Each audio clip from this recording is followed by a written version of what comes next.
Okay, today I'm going to tell you about different stickers that I found that are available on the marketplace.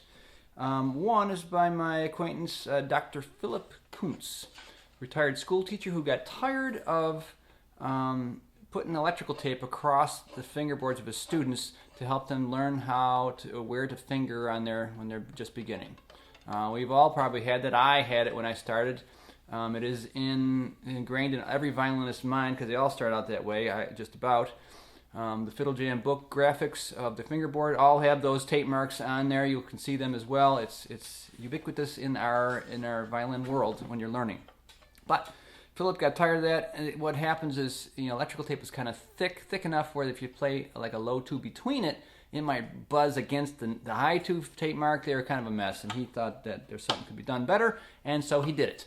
He got it, invented it, got it patented. He did all the work as far as figuring out whether the kind of sticker that wouldn't hurt the violin. So here's a violin, a 3/4 one I have on my shelf, a student instrument. If you can see, I'll get close enough.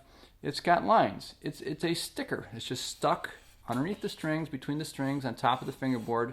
It's not hard to install. I often will install them for my students just by sticking under without even loosening the strings. It recommends loosening the strings, but you can do it without that.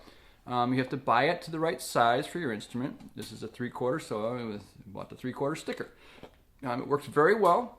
They're color coordinated, so if normal first finger is yellow, high two is red, third finger is blue, and pinky there is orange, and you have some third finger notes too, third position notes. There is a version that's with just first position as well. So they go for about $3, I think, or $4 in a music store. Not very expensive thing. I applaud him. He's a nice guy. He helped me personally when I was working on a patent. He kind of talked me through the patent process when he got his patent on the don't fret stickers. This particular one I like because it's the in-between notes, the low 2 and low 1 are white tape marks as well as the high 3 or low 4.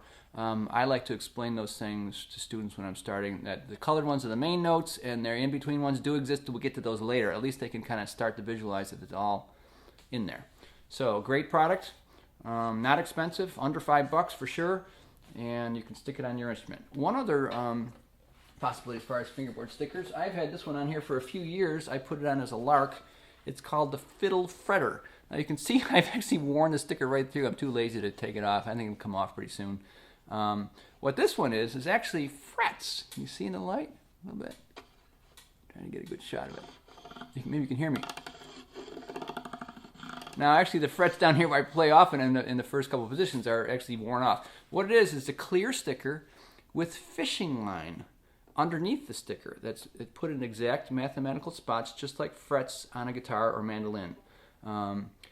Is it enough to really fret? Well, a little bit. I tried it. Tracy Silverman, my acquaintance from the violin world here, he has frets on half of his 6 strings and half not on the top. I've experimented with that. You can see some of my monstrosities that I've made, some of the other instruments, Shattered Silence and that kind of thing on the site. So I tried this Fiddle Fretter. It's about $20 the sticker. Diodario company now also produces their own version of this. I'm an endorser of Diodario. I don't want to knock them too bad, but the Fiddle Fretter they make has problems with adhesion a little bit. The sticker doesn't stick as good as I'd like. Sometimes it comes up and off and then rattles against the string. So I wasn't pleased about that. I've told them about that. I don't know what they're going to do about it. But I have this Fiddle Fretter on here. I think you can get fiddlefretter.net.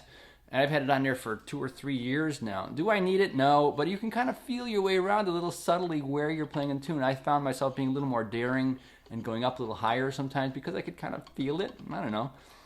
It maybe reduces your vibrato just a smidge, maybe 10 or 15% of your vibrato goes away.